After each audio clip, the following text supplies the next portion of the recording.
Salut, c'est Chevalier Chaka. Vous l'avez probablement compris grâce au titre, aujourd'hui on va parler d'ordre chronologique en ce qui concerne la saga Fate. Sujet empreint d'une grande originalité et dont je me félicite d'avoir eu l'idée. Ce n'est vraiment pas quelque chose qu'on voit tous les jours. Je vous sens perplexe, ne vous inquiétez pas. C'est une réaction courante face à l'inconnu. Bon, en réalité, vous vous doutez bien que c'est l'exact opposé. Savoir comment aborder la franchise est devenu une question récurrente au fil des ans. Mais, phénomène assez particulier, les avis divergent fortement, avec des points de vue radicalement opposés qui s'affrontent parfois de manière assez virulente. Et c'est peut-être ce qu'il y a de plus intéressant.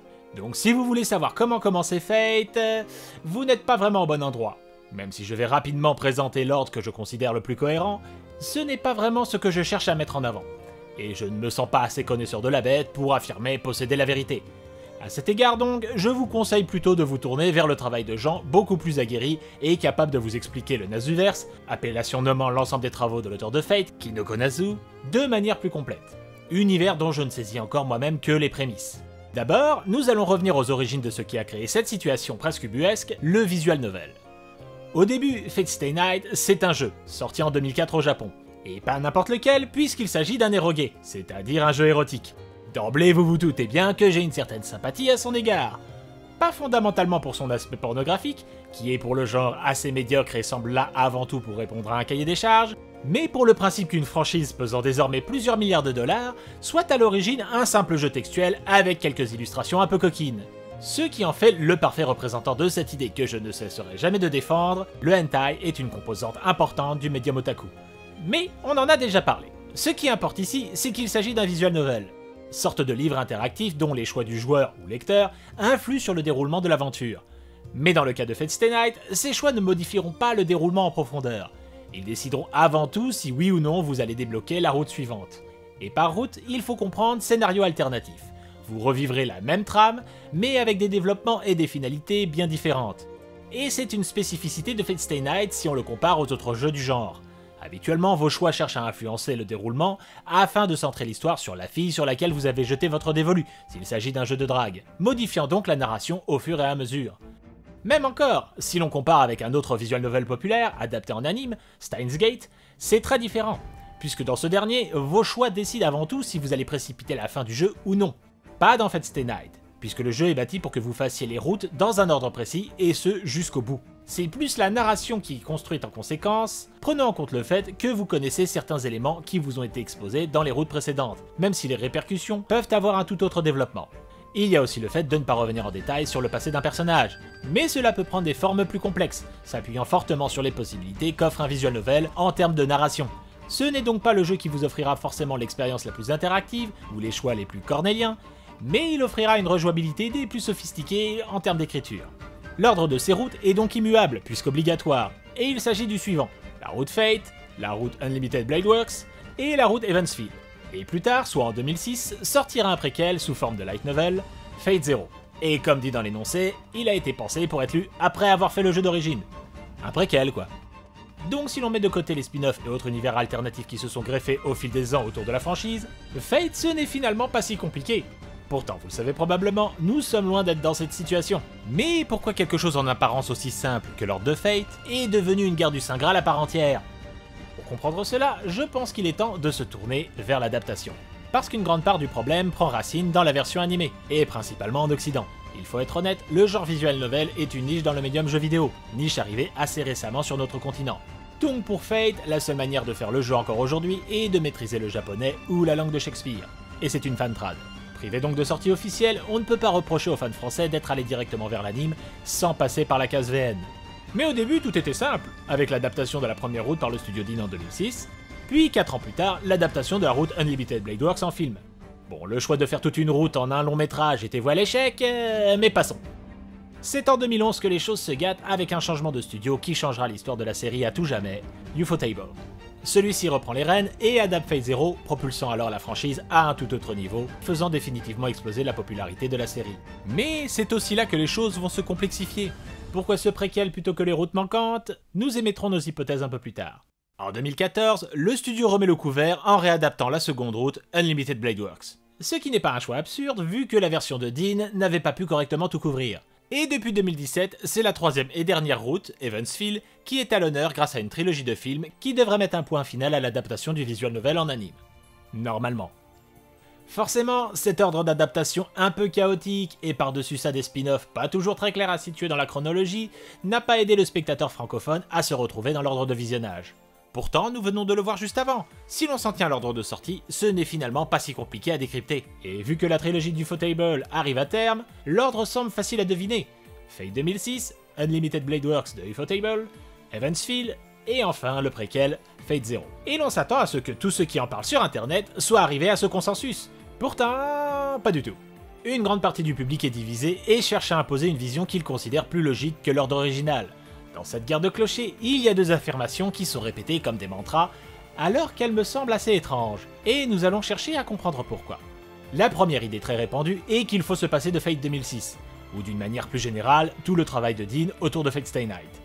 Et s'il est vrai que les OAV récapitulatives n'ont pas d'intérêt et que le film n'a plus d'utilité suite à la nouvelle version du Ufotable, je suis quand même dubitatif quant au principe de se passer de l'intégralité de la première route, puisqu'elle pose de nombreux éléments autour de l'univers et qu'elle développe des personnages qui n'auront plus autant de présence par la suite. Exemple tout simple, alors que Saber est probablement le visage de la franchise, c'est réellement dans Fate 2006 qu'elle est pleinement développée. Dans les autres itérations, son rôle est beaucoup plus secondaire, pour ne pas dire parfois réduit à de la simple figuration. Il est donc crucial de voir cette route afin de connaître son histoire et de regarder les autres adaptations. Mais le défaut récurrent qui est reproché à la version de Dean est qu'elle serait datée, avec une animation médiocre. Et c'est un argument assez intéressant lorsque l'on réfléchit à ce qu'il dit à propos de Fate et de ses fans.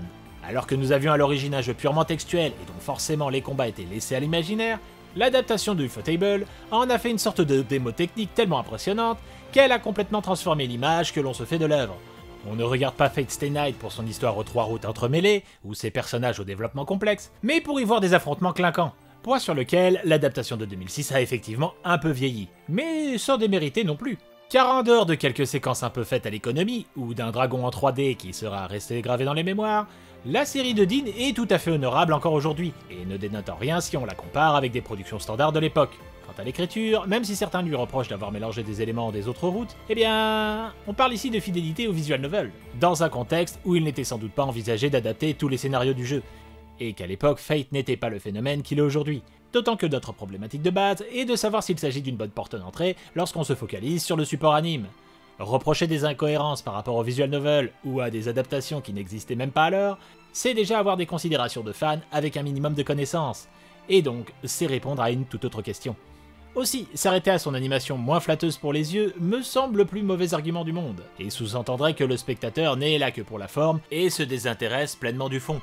Mais ce n'est clairement pas le cas, puisque la plupart des fans conseillent de regarder Fate 2006 en premier. Ah pardon, je me suis trompé, en fait ils conseillent... Fate Zero. Bon. Par où commencer avec Fate Zero? Forcément l'aspect visuel est le point le plus flagrant quand on la compare avec la version de Dean. Plus beau, plus sombre, avec des personnages au design mature, Fate Zero apparaît un peu comme la version adulte de Fate Stay Night, littéralement, puisque là où le fils Emiya Shiro ressemble à la caricature du héros de shonen un peu simplet, le père Emiya Kiritsugu dégage immédiatement plus de charisme. Sauf qu'à mon sens, et pour avoir malheureusement commencé par Fate Zero, ce dernier m'est apparu plus comme la caricature du personnage qu'on nous survend comme badass. Du look au comportement froid et énigmatique, j'avais l'impression que la série forçait exagérément sur l'aspect sombre et mature pour se donner un genre en surface, alors que dans le fond, la majorité des personnages étaient développés de manière expéditive. Et pour cause, puisque c'est un préquel. C'est l'autre argument fondamental de ceux qui conseilleront de commencer par Fate Zero. L'histoire se situe chronologiquement avant. Pourtant, le concept du préquel est évidemment d'être vu après la série originale. Et la série est conçue ainsi, puisque l'on se rend vite compte que tous les personnages introduits dans Fate Stay Night ne le sont pas dans Zero, ou très brièvement. Et c'est parce que l'on sait comment ils vont finir que connaître leur passé a un véritable intérêt. D'ailleurs, le light novel original était à l'origine programmé pour 2005, mais son auteur, Gen Urobuchi, aurait souhaité décaler la sortie d'une année afin que Fate Stay Night soit disponible au grand public, avec l'adaptation de 2006 de Dean. Quant à la question du pourquoi adapter Fate Zero en anime en premier, on ne peut que supposer, mais pour un coup d'essai, on peut imaginer que Type Moon et Ufotable aient préféré proposer une partie de l'histoire encore inédite en support animé. Fate Zero étant plus autonome que Evansville, c'était le choix le plus évident. Et il faut bien prendre en compte que le calendrier cherche d'abord, pour ne pas dire uniquement, à satisfaire le public japonais. Que le VN ou autre adaptation ne soit pas sorti en Occident n'est pas ce qui dicte le planning de Type Moon. Et donc tout est là. Maintenant que nous avons fait un peu le tour du sujet et contredit les principaux arguments de ceux qui conseillent Fate Zero en premier, ou de sauter Fate 2006, on pourrait conclure qu'il n'existe qu'un seul ordre pour visionner Fate et que ceux qui en proposent un différent sont dans l'erreur. Vraiment. Peut-on vraiment conclure que tous les autres se trompent et que l'ordre que j'ai présenté est le seul cohérent? Au départ, je vous confesse l'avoir pensé, mais je me suis rendu compte que c'était très présomptueux de tenir un tel raisonnement. Alors, j'ai essayé de comprendre pourquoi certains soutenaient dur comme fer que leur point de vue était parfaitement correct, alors que tout temps a pensé le contraire. Ce qui m'a amené à me poser la question suivante, c'est quoi être fan de Fate aujourd'hui? Certains vous diront qu'il faut avoir fait le visual novel, d'autres qu'Ufotable a transcendé le jeu vidéo, certains encore vous parleront de leur waifu, même si c'est un trap. Au final, le profil est bien différent d'une personne à l'autre. Parce que Fate est une franchise qui touche beaucoup de personnes différentes, car c'est une série qui a elle-même un grand nombre de facettes différentes. À ce jour, la franchise est surtout représentée par son jeu mobile, Fate Grand Order, qui n'est pas tant reconnu pour son scénario que pour ses personnages féminins aux costumes à débloquer, toujours plus sexy, et pour pousser le consommateur à dépenser encore plus dans le gacha. Et ça marche. D'un point de vue purement pragmatique, c'est-à-dire les chiffres, l'application FGO, c'est 4 milliards de dollars de recettes en 5 ans, et 1 milliard rien que pour l'année 2019. En comparaison, le box-office du second volet d'Evansville est de 13 millions de dollars au Japon, avec un cumul mondial tournant entre 19 et 20 millions. Ainsi, alors que les fans les plus pointus vont redoubler d'argumentaires pour expliquer en quoi Evansville est une trahison par rapport au visual novel, Fate Grand Order rapportera 76 fois plus d'argent rien qu'avec son application, et on ne va pas compter le merchandising. Et donc, d'une certaine manière, Type Moon aurait tout autant intérêt à bichonner le fan de Fate Grand Order, avant le fan de Fate Stay Night. Pourtant, on ne peut pas dire qu'ils ne prennent pas soin de leur patrimoine. Pour combien de temps encore ça? C'est une autre histoire. Mais du coup, cela amènerait à une autre question plus générale. C'est quoi Fate aujourd'hui? Sauf qu'on digresse beaucoup là, non? Au final, le problème ne se situe pas dans la réponse qu'on donne pour l'ordre à suivre, mais plutôt dans la façon que l'on formule la question. On ne cherche pas à savoir dans quel ordre il faut voir Fate, mais quelle version est la meilleure porte d'entrée pour nous. Si l'on cherche avant tout du grand spectacle, alors sauter Fate 2006 n'est pas si incohérent. Si l'on veut quelque chose de plus sombre et que l'on ne se formalise pas de ne pas tout comprendre, Fate Zero est sans doute la solution. Si vous aimez les gros spectacles bourrins assumés, peut-être bien que Fate Apocrypha est fait pour vous. Tout le monde n'attend pas la même chose d'une œuvre, et tout le monde n'a pas forcément le même degré d'implication ou de temps à consacrer. Alors, si des gens soutiennent qu'un ordre contraire à la chronologie officielle est légitime, c'est peut-être parce que d'autres personnes les attaquent avec virulence à ce sujet, remettant en question leur attachement à Fate, puisque généralement l'ordre défendu est tout simplement leur ordre. Une attaque personnelle donc qui amène à répondre par l'agressivité et l'affirmation plutôt que la nuance. Donc affirmer que quelqu'un n'a pas le bon ordre, c'est juste ne pas prendre en considération les attentes et préférences de cette personne.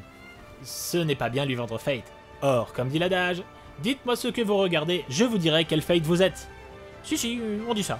Et cela ne veut pas dire qu'on ne changera pas au fil du temps. On peut très bien commencer par Fate Kaleid Prisma et finir en lisant le visual novel. Qui sait? L'exemple est un peu extrême, mais une fois accroché à l'univers, le spectateur sera plus enclin à l'explorer et à s'intéresser à des choses auxquelles il ne porte pas d'intérêt habituellement. Et n'est-ce pas finalement le but recherché quand on veut faire découvrir une série?